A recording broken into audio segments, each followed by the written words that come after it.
This is Aaron Levine, LG Insurance Agency, hanging out with this guy, Jeremy Neuer.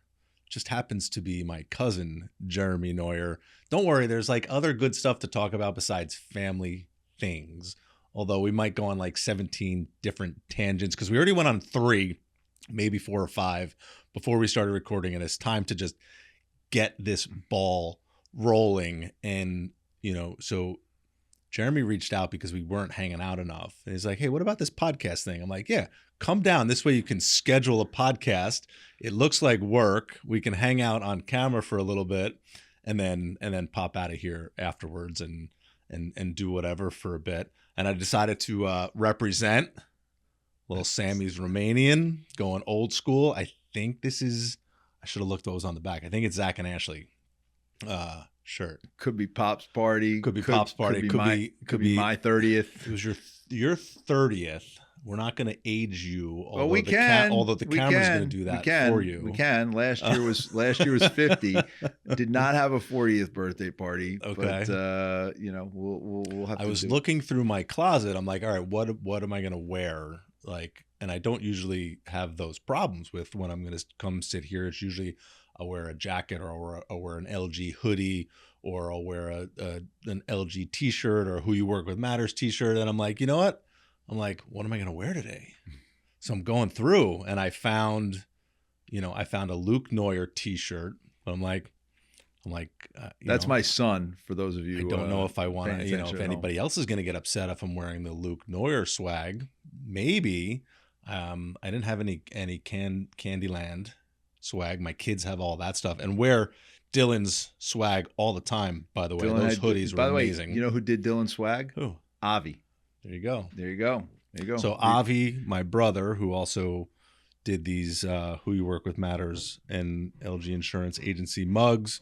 We just placed another order for them because they're so great. We have so many and we love giving them out to our guests here and anything that I do. If I'm out public speaking or out sponsoring any kind of breakfast event, I like to give out mugs, give people gifts. That's perfect. You know who I learned that from, right? I don't know which one of our relatives. I mean, wait. Do you keep them in the trunk? Because if you keep goodies in the trunk, it came from Pop. If you just had stuff around, then it maybe came from our grandmother. But there's definitely a family culture of giving. Family culture of giving. Yeah. Family culture of giving and giving out stuff. And I love it. Like I've always like to have swag when I go somewhere, and it also does a great job of representing what I do. Like it's multi-purpose. We grew up doing it, and in the quote unquote culture of giving, as you call it, but both on the charitable side and on the swag and fun side and giving stuff away. So I think it's super, super awesome that it just keeps going. It's just what's instilled in me. One of the things that I love about your marketing and what you do is you don't emanate the fact that you invented insurance. Which some people, like in my business, and we haven't gotten into what I do yet, but I've been in commercial real estate for. Somebody told me now that I've gotten past 25 years, I just say over 25 years. I don't. You have emeritus. It's like over 25, and then you go right to over 30. You don't go to the single digits in between. So over 25 years. There are people in my business who think they've invented real estate. I clearly haven't. And what I tell my guys is we are a service provider. Right. We provide a service to our clients. And if we don't provide them the service the way that they want it and the way that they like it, they'll go find their service from someone else. Yeah. And your business is kind of the same, but you emanate the fact that you provide a service. Right. And we grew up in the restaurant business where people could choose whether or not to come back or not come back. And if they weren't happy, they weren't coming back. Right. And so I think, one of our advantages in business is that we had to learn from a very early age how to care for other people and care about what experience they were and weren't having and try to make sure that they left happy. Right. And so I don't necessarily worry about the outcome as much as I worry about the process, right? And I had one of my biggest clients years ago told me, if the process stinks, right, the outcome, you can get lucky, okay? But if the process is great from front to back, sure, the outcome is almost academic because nobody can poke holes. Mm-hmm. And if part of their process of making people happy is giving them some swag and making them feel good, well, that's great because everybody wants to feel good. Right. Right. And if they can get their insurance from you or from someone else, if I can get hired to sell a building or they can hire someone else, that process of how it works from start to finish is so essential. Right. And I got the greatest text today from a client. We're in the middle of a horrible deal. I mean, it is just going, it is at the point now, I'm not allowed to curse on this thing, right? No, do whatever you want. Oh, We have okay, a well, little, we'll put that little E next to it. you Okay, know? well, the lawyers are basically emailing each other every day. You know, fuck you, no, fuck you, no, fuck you, no, fuck you. So it's back and forth like a tennis match of like, you know, of just negativity. And I tried to get everybody back on track. Mm-hmm. And my client sent me a text today, just said, I appreciate you. I know this isn't easy. And to me, I will literally walk through fire for her, Right. knowing that she appreciates the work that we're doing. Well, that goes both ways, right? She appreciates you, but then that gesture, right, you know, leans into what makes you feel good, right? The, you know, love languages, whatever it is, Yeah. like being appreciated, Oh, yeah. you know, service as a love language, whatever it may be, is like, okay, you know what? They appreciate this. Now I can do more, right? People that know how to work with people in that sense get a lot more, right? It's, you know, it's honey versus vinegar, right? On how you're going to attract and work with somebody. So you're selling buildings, so people are coming back to the office. What's going on with that? I mean, well, you know, President said everybody get back to work. And look, their trickle down. People don't realize what the trickle down is, Right? And it started obviously during COVID, and then we went into a cycle where people wanted to stay home. So if people stay home, what does that do? It impacts the dry cleaner. You're not getting your shirts dry cleaned as much. It impacts the guy who owns the deli around the corner from your office building. It impacts the guy who's delivering the food to the deli, right? The trickle down is big from people who are just staying on their couch. Now, I think, and I could be wrong, people learn better in person. And I had a client say to me in August of 2020, we were on a fishing boat together, and this guy has built 2 separate businesses valued at over $1 billion. Okay. So maybe he knows some things. Maybe. Right? And he said, Jeremy, you can manage a company remotely. You can't grow it. He said, the accidental interaction between 2 people walking into a meeting and then walking out of a meeting doesn't happen when you just click start and stop on Zoom. Right. The ideas that happen, the follow-up, the hey, did you think about this? And, you know, to the point where Google knows this, right? So if you work at Google, you have to walk through a group that you don't manage to get to the restroom if you're a manager. So you think about that. They want you interacting with other groups so much that they think about where you sit and where the restroom is. So people want their people back in, but the fight was, I don't want to come in. Right. I had a guy say to me during the pandemic, it takes me an hour to get to work and an hour to get home. And if you let me work from home, I'll give you those 2 hours. I'll work 2 hours more. And I said, well, that's great, but like we don't get to see each other. Right. We don't get the collaboration. And so if you're just doing something and you don't talk to other people, can you stay at home? Sure. I know some people are sick and tired of it, but I think that the majority of people they want to be with other people. They want to interact with other people. If you listen to Scott Galloway, who's a prolific podcaster and writer, he says, we have a culture that is lonely in so many ways. Right. And it is a mental health crisis of loneliness because people are just stuck on their phone and they're texting and they're interacting via social media. And frankly, it was one of the reasons why I reached out to you. I said, like, I see you all the time. I see you on Instagram all the time. I feel like we're connected. But we're not. If I don't like, yeah, I'll give you a like, I'll give you a heart, But I don't know how you're really doing. Right. because we put the best of ourselves Sure. on social media. And I pay people to put that on social media for me. Right. By the way, and I don't, my stuff is just for me. But when it comes down to like who you work with matters, but it's who you invest your time in. Right. And I was working with an executive coach for a while. Shout out to Jen Grasso, Bullfire Institute, who's amazing. And Jen and I talk a lot about time, because for me, it's one of the biggest challenges I have in my life is that my life is so full that I have so many things that I want to do, right, and so many things that I have to do. And how do I digest and use time? And we came up with this distinction. Are you investing time or are you spending time? Mm-hmm.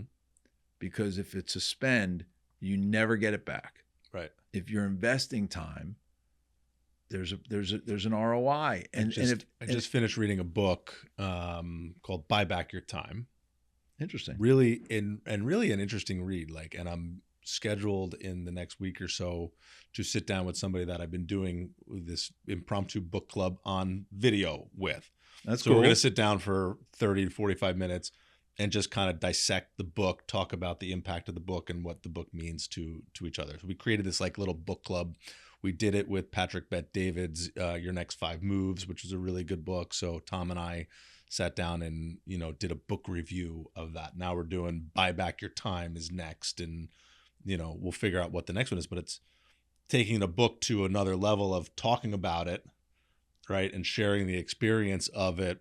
You get so much more out of it. But it talks about just that fact of, time is finite. Right. We all get 24 hours in a day. How can you buy back your time? And he takes it to the simplest things in the book.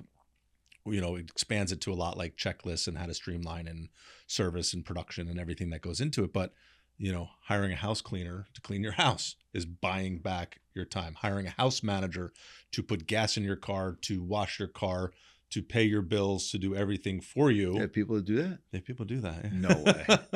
By the way, I thought it's on my list. I thought I was smart because ShopRite has a service where they'll shop your groceries and drop them off. Yeah. And many years ago, somebody told me when I joined the predecessor firm, the firm that I'm no longer with, that I don't speak about, they said your time needs to be worth $500 an hour. Okay. And if you are doing $50 an hour tasks, you're doing the wrong task. Right. You should be focused on doing $500 an hour tasks. Right. Okay. So now when I look at it's going to cost me $20 to have somebody shop my groceries and bring them to my house, you saved yourself $480. More, because it takes me 10 minutes to drive there. It takes me an hour inside. It takes me 10 minutes to get back. So it's an hour and 20 minutes. That's a lot of money that I saved doing that. But it's not that I'm just spending it working or investing it working. That hour is an hour that I can be with my kids. That's an hour that I could be. But you're investing it in some way, right? Is what we're talking about. You're investing that time in another way besides spending it doing a task that you can pay somebody $25 to do. And that's also part of the premise here is, these other people, everybody's a who in our life, right? So who you work with matters is the who's that help us accomplish our tasks, the who's that we look up to, right? Going into that mentorship conversation and the things we talk about, living life, performing service and hospitality and, the process with which people choose to work with us over somebody else. All these people are who's in everything we do. So buying back your time is having other who's that are better at something, better at some other task, building a website, running audio and video for a podcast. Yeah, these guys are good. That microphone looks great. They make us sound good and look good. I don't have to worry about, Caitlin behind the scenes over there, making sure that we're scheduled and we're here and the brand looks good and making sure that we're swagged out appropriately. All the great things that she's able to do with the communications and branding for this. Like, I can do it all myself. I don't want to. Nor would I even be able to figure out the time to get it all done. Like, it's super to have the right people support us in everything that we do. But going into the mentorship conversation of, who's as a mentor. And listen, you're somebody that I've looked up to my entire life, physically and mentally, Not physically anymore. Now we're here as you're shrinking, and my hair is still on point right now, and we're good to go. But you're somebody that I've always been able to look up to in the family, and everybody in the family has always looked up to you. But in business as well, I've learned so much from you, even when you were 21 years old and working at the windmill after college, right? And when you had your house in Belmar, and we used to go to Bar A when I first turned 21 and you were still under 30, like, those are some good times. Those were things that I was looking up to you at that time. You probably don't even remember, but I came up to Syracuse for split day. Oh my God, I remember that. And I don't know, you were 21, I was 27 or something, and I was working, and nobody, I was like a big roller at 27. I had money. I had a paycheck. I wasn't on the payroll from, so to speak, but I had my own job at the time. Right. And so, no, we've done things a lot for a long time. And, look, the thing about a mentor, whether it's in business or outside of business, it can be a tricky thing, because there are a lot of people who will give you great advice, but there's some people who give you great advice that's self-serving to them. And I had a mentor who it was all about what I could do for him. Okay. And it was very transactional. And, I said to somebody recently, I'm like, look, I'm not doing business with you. I'm doing friendship. Right. And if we're doing friendship, we're not counting. If we're doing business, we can count. Okay. Right. And, some guys in the office, it's the same way.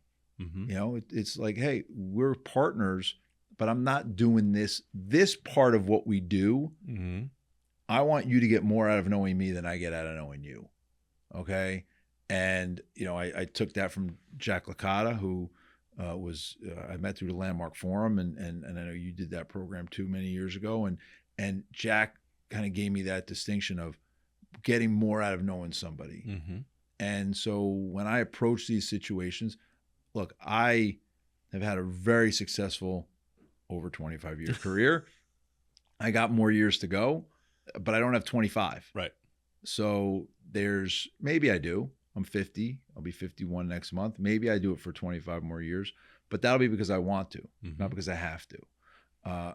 And so my job is to help bring up people who are trying to get to my level, because somebody helped me get here, but not in a self-serving way. I mean, Joe Sarno, my partner for many years, Joe was more concerned most days about my success than his. And that's what made us great partners, because I was more concerned about his success than mine. Right. And we were symbiotic that way. And it worked because it wasn't, me. And there are, somebody said to me recently, like, oh man, that guy's an opera singer. I'm like, what does that mean? He goes, he says, me all the time. And so there are people in this world. I mean, look, without takers, there can't be givers. Right. But if there's a back and forth of that, and you're doing friendship and you're not doing business, it's more special. And our thing has always been, about, I would give you my last dollar, not only my first dollar. I'd give you whatever I had. And, I used to walk into Pop's house and he would give me a coat like every time I went there. And I was like, no, but I do for sure. And and if somebody walked into my house without a coat, I take Luke. My son asked me the other day, he goes, Dad, I think I need a leather jacket. I go look in the closet. There's leather jackets in the closet. Like go shopping in the closet. But I give him mine before I go buy him a new one, which is be my pleasure. So before you got here, our guest previously she's a gemologist, right? She's in the jewelry business. Cool. And the conversation her and I started was about appraisals. Create this piece of paper that tells me how much this is worth. Backwards looking. Right? Period. And then as the conversation evolved, it's, let me tell you a story about the evolution of this piece of jewelry that you have, is how she works with her clients. And I'm like, I've got stuff. I want to sit down with you and go look at some of that stuff that I'll never wear. It's god awful ugly, but some of the stories and some of the history and some of, the jewelry that we have that's been passed down through our family, pop stuff. There's some cool stuff. I'm never going to wear it. Maybe I will. But I have it. But I have it. And if somebody else can help tell a little bit of another piece of that story, I think it could be kind of cool. Yeah, I mean, look, the emotional connection to anything, right, is what makes it special. And right. look, so we deal with appraisers all the time Mm-hmm. in selling real estate, and sometimes the appraisers help in the process, and sometimes they hurt the process, and sometimes they have a different view. And for me, I jumped in and said, to look backwards. An appraisal is typically done, what is the value based on the past? Mm-hmm. And my job is to figure out what the value is based on the future, mm-hmm. and what something can be worth. And I'm trying to tell a story about what something can be. Right. She's telling a story about what it was. And so there's differences and there's similarities there, but it's all about kind of making that connection to the thread. Right. What was it? What is it? What's it going to be? Right. And, if you said to me, I got this gem and it was worth X and now it's worth 50% of X, and, it'll in 10 more years, it'll be worth 25%. I'd be like, well, you better sell that sucker now. Right.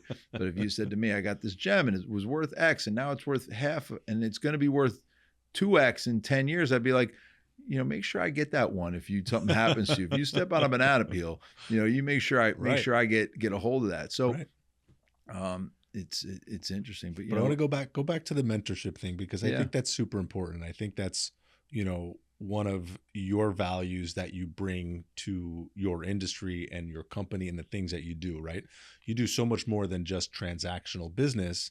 And if I attend any commercial real estate style events, I'm like, oh, I'm Jeremy Neuer's cousin. Everybody knows, the great one. Everybody knows Jeremy Neuer, right? Like, so I love being able to be like, hey, I'm Jeremy Neuer's little cousin. But so you've been somebody that's created a tremendous brand for yourself that people then want to look up to, especially young brokers. So taking that and spinning it into, how can a young broker make a brand for themselves, right, and become a person of value? Let's talk about that process and what they need to do, because you get a lot of young brokers that want to be a little bit more cocky and a little bit. Everybody who gets into my business. Look, we're 100% commission based, right? Like you, right? Like, sure. You're not. You get up in the morning. There's no salary. You're a business owner. There's no salary for you. There's no salary for me. I've been over 25 years, haven't collected one paycheck. Totally, make my money transacting, but I don't want to be transactional. Right. I want to be consultative. But when you talk about young brokers, everybody thinks, I got this. Because otherwise, why would you get into it, right? You need this almost false sense of self to say, I'm going to ride the trapeze every day without a net, okay? But what I tell all of them, the same thing is, find somebody who can be your mentor, and then figure out a way to create job security. Figure out a way to do something that person either can't or doesn't want to do. Right. Now, I think it's getting harder and harder. For me, it was easy. When I got into real estate, guys could barely turn on the computer. Okay. The first, you want to know, like, this is how old I am. Okay. These people who are actually watching this are going to be like, that story is definitely not true. But first job I had in real estate, they didn't give me a computer. If I wanted one, it was optional. And if I wanted it, the option was to bring my own in. Okay. So I had to bring my own desktop into the office. Luckily, my dad helped me, and he bought me the computer. I brought it into the office. So it would have been a better story if you like, somebody, Uncle Steven had his pickup truck and helped bring it. Yeah, no, I didn't need a pickup truck, but I had to bring the desktop in. And the first big account that I worked on, the reason why I was so successful was because I had a computer and I had email, and I was good at emailing back and forth, because the woman the woman at the account, she was a transaction manager, she was at her desk all day and sent emails back and forth. The other guy on the account didn't have a computer at his desk. Right. So once a day, he went to the shared computer in the office and had to answer like all these emails. And I was just like Johnny on the spot. Like anytime she sent me one, I answer back. Bing, bing, bing, bing, bing. Right. All good. So that was my value add, was that I could use a computer. I knew how to use Excel. I knew how to use PowerPoint. Right. These guys had barely could do it. And so I created job security for myself. And then when I joined Joe in 2001, I started creating spreadsheets and trackers and things that were able to make us help manage our business in a more successful way. Mm-hmm. And he was like, he had no idea that this stuff even existed. Right. And so I created job security for myself. And then I started bringing in business. And when you're bringing in business, that's the real job security. Mm-hmm. The real job security is I can pay for myself. Right. Right. And so, but I distinguished myself further. Then I started to have junior guys. And I said to remember one junior guy couldn't bring in business to save a lick. He couldn't. He came to me one day and he's like, look, I got to figure out how to make more money. I'm like, well, if you want to figure out how to make more money, you got to bring in some business, because you will always have a place here because you're doing things that I don't want to do. Right. You go out and you do the small showings and you write a great proposal, but I could get somebody else to do that maybe can bring in business. So if you want to make more money, you got to bring in business. Mm-hmm. And so then I started distinguishing myself because I had like one of the first corporate real estate blogs that there was. Nobody had a blog. And all of a sudden I was blogging and everybody was like, wait a second, what's this guy doing? He's got this website, whatever.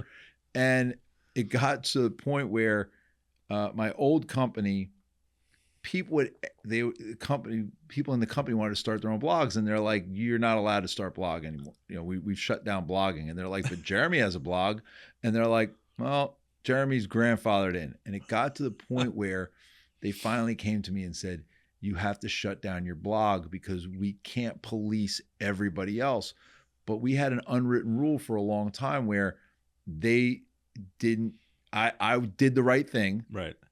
And they pretended like I didn't exist, because everybody having a voice in a publicly traded company is a dangerous thing. Sure. But I was able to distinguish myself in that regard. And then I started doing this thing, to your point of being a mentor. Like I would write these blog posts, lessons for young brokers from, and it would be, you know, Bruce Springsteen, Derek Jeter, Mariano Rivera. And I would take this thing that was happening in the world and relate it to real estate and relate it to a lesson of giving more than you're getting, of finding a repeat customer. You know, I've seen Bruce Springsteen, God only knows how many times. I stopped. Do you know how many times? I don't. Do you know? I had a count for a while, and it started with a 2.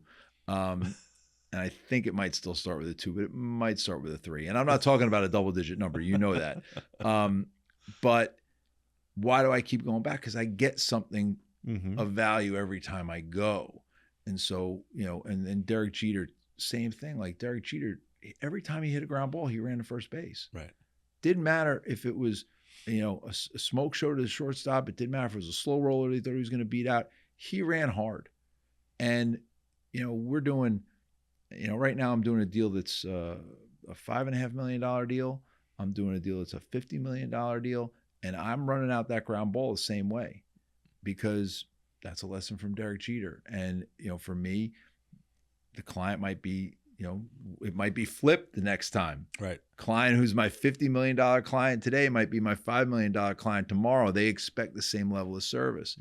And so I distinguish myself in that way. And now I think it's harder because, you know, everybody's on LinkedIn. Everybody's publishing content.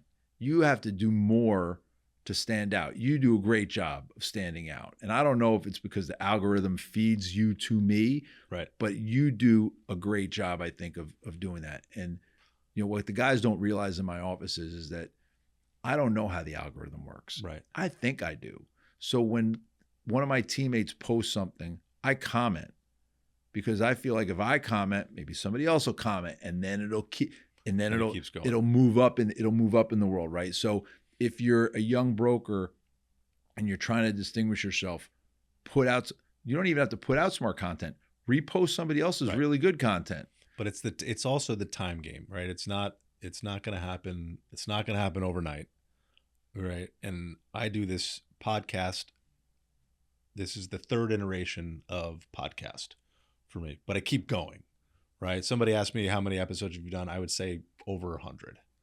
Every time I sit with anybody, I learn something. No matter how good or bad the conversation is, I get something out of it. I either learn something from myself, okay, we want to, ask different types of questions, or I learn something about somebody or a process. There's always great takeaways. And those are the takeaways that we like to reshare. And that's the content that we generate. So I sit here selfishly and learn, and then we get to redistribute that content so I can keep my face and my voice out. And because when somebody gets triggered for insurance, that's eventually how I will make money. Right. I want them to be there. But right? You're also a thought leader, and you're also willing to give free advice to people all the time. And so if you're giving people free advice, at some point they're going to say, you know what, I'd rather just pay this guy because he was good to me. Right. Right. Same way, I have a cousin who's a financial advisor. I wasn't working with him for a long time, and he just he gave me some free advice. And, I used to have this thing like, you can't hire somebody you can't fire. And now I just threw that out because you know what? If you're working with great people, and I fired friends before, and it's not easy, but still friends with them. Right. And it's not, because not every business relationship is forever. Mm-hmm. And if you go into things thinking that it has to be, or it won't work, it's a problem. But I would for sure hire you to do anything for me. And we do work together separately outside of our own little business, right? But I know that our relationship is strong enough that I came to you and said, hey, man, I got this insurance deal and I have to take it. You'd be like, okay, I get it, and no problem, and I still love you. And so, but the free advice that you give to people comes back to you. You know that. Right. The content that you share will come back to you. And, having me on your podcast is selfish for me because I get to come hang out with you and we get to laugh. But for you, I'll reshare it and you'll have access to all of my people. I was just about to say, you being able, you resharing this into your network, there's a huge value to me also. You, right? Your reshare on LinkedIn is going to get, a tremendous amount of eyeballs that I don't see or get. And the magic in life is creating a win-win. But the real magic, and to steal from my guy, who I've learned so much from, Bruce Springsteen, he had a thing in the Broadway show. The real magic is where 1 + 1 = 3. And Bruce Springsteen feels like him being with the E Street Band was making 1 + 1 = 3. Right. And I am always looking for those kind of relationships where we can figure out how to do more together, and whether it's make more money, feel good, whatever it is. Sure. But that 1 + 1 = 3 is the magic. And I used to do tech investments, angel investing, and it's a little bit like a drug addiction, right? You do one and you're like, I'm not gonna do any more, and then I'm like, oh well, I'll do another. Oh, I got paid on this one, so I could do another.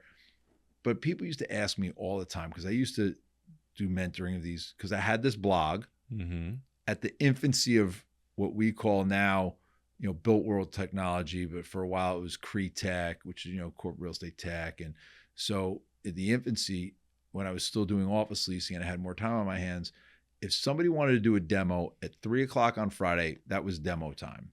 Right. Any Friday at 3:00, if somebody wanted to show me their thing, and I would start all of them the same way. And I would say, look, here's the deal. I probably am not going to invest in your company. I might use your tech if it does one of 3 things. If it helps me give my clients better service, right, I'm in. If it helps me save time, I'm in. If it helps me make more money, I'm in.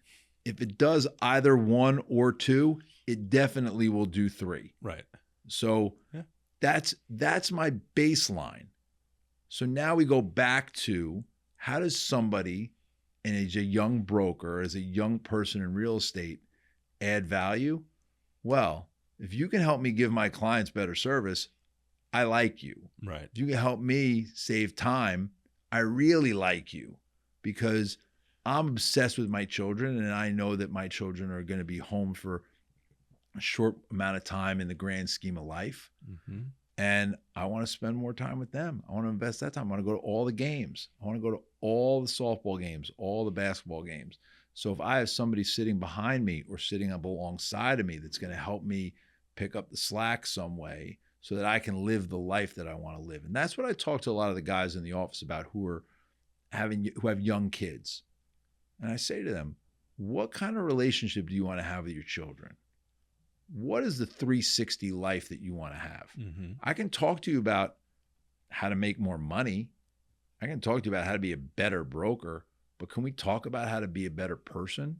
Can we talk about the kind of person that you want to be? Because I don't judge. Right. You want to work, you want to be a workaholic, like God bless. I was that for a while. And then I got divorced.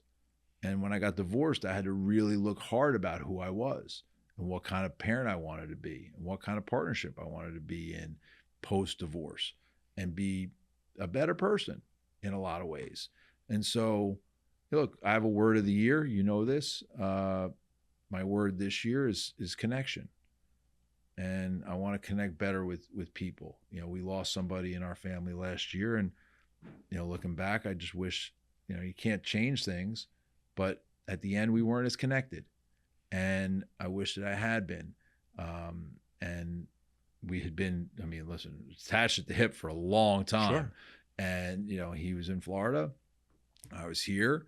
And it just wasn't, we weren't connected in a way that we were a long time ago. And so don't have a chance to do it over.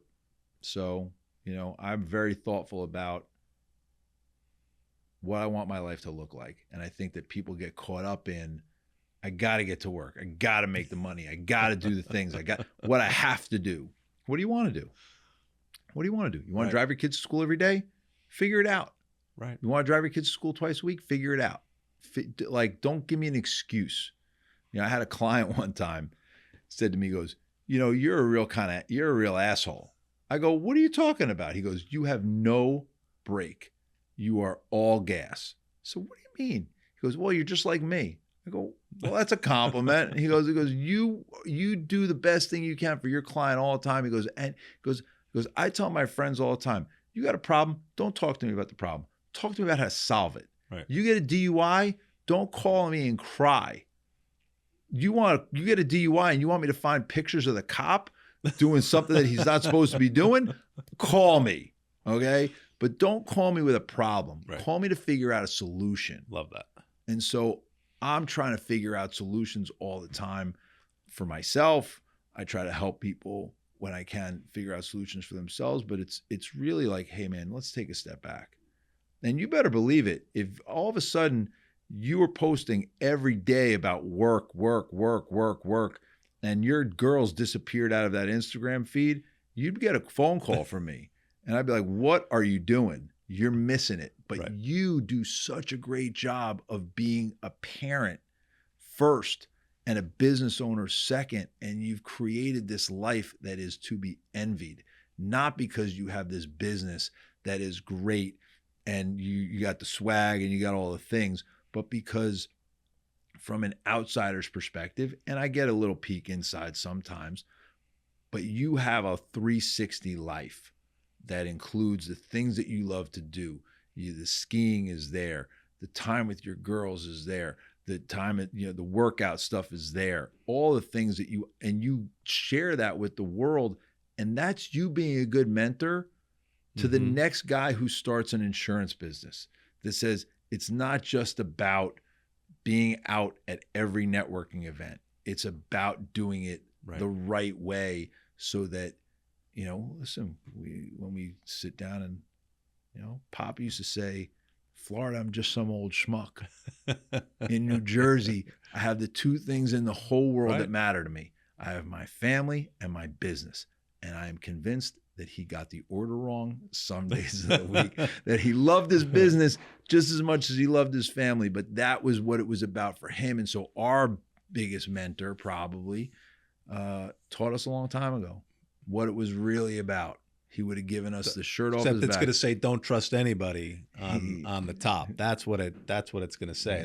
That's what was printed out on that like MS-DOS paper, the dotted paper. I have it. Your mother printed it out. It's in my house. Right? It's in my house. It's not, I didn't hang it up, but I have it. But It I says, have don't it. trust anybody. Don't trust anybody. But my word of the year is gratitude, right? So, I'm grateful for, every time I get to sit down with somebody, I'm grateful that you reached out to do this.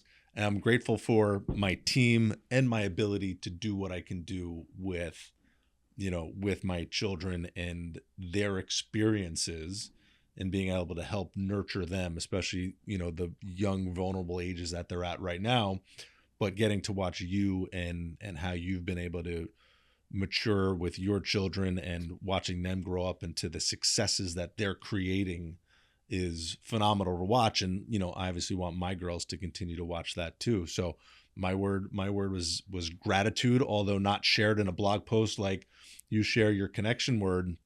It's definitely something that I put thought into and try to express whenever I'm out and bring more to the table. All I want to do is I want to help more people this year, and I want to be able to share whatever experiences that I can to help other people grow, because at the end, the money comes back. Yeah, I'm but not concerned but about. it's I'm not never just, concerned it's about not just the the money. money and the growth. It's really just the overall value that comes back with it. But to talk about buying your time back, to go back to that for a second, I know we're bouncing around a lot.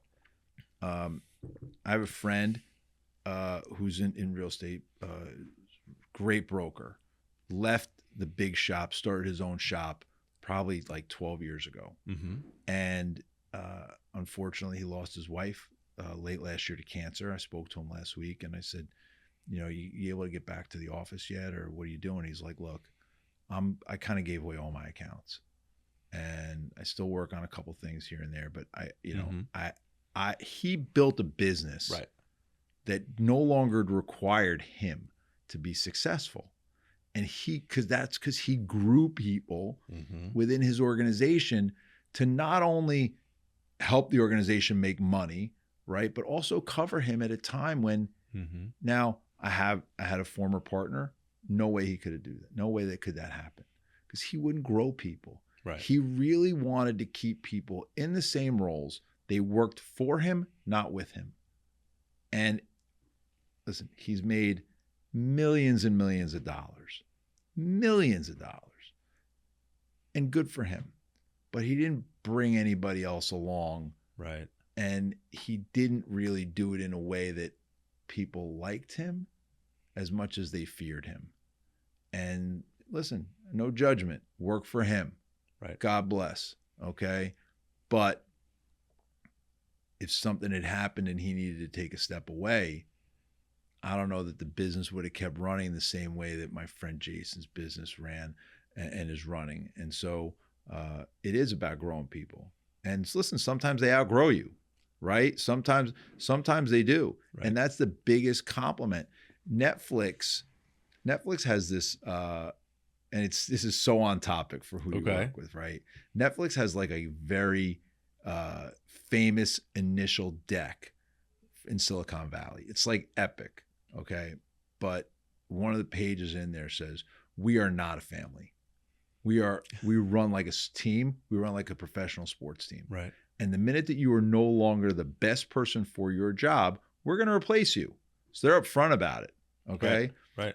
And I listened to a podcast years ago with the woman who was like the head of HR. And she said, people used to come in my office and I would fire them and they would cry like, "What do I do now? What do you do now?" You go out and represent yourself as having worked for the best company in Silicon Valley, and you make us proud. And that's what you do. And when people come to our office and they talk about coming to work as an analyst, which is like an entry-level position for us on our team, I tell them all the same thing. My job is to help you get to where you want to go. And if you want to go somewhere else other than us, after we've trained you, our job is to make sure that you go out there and represent us well.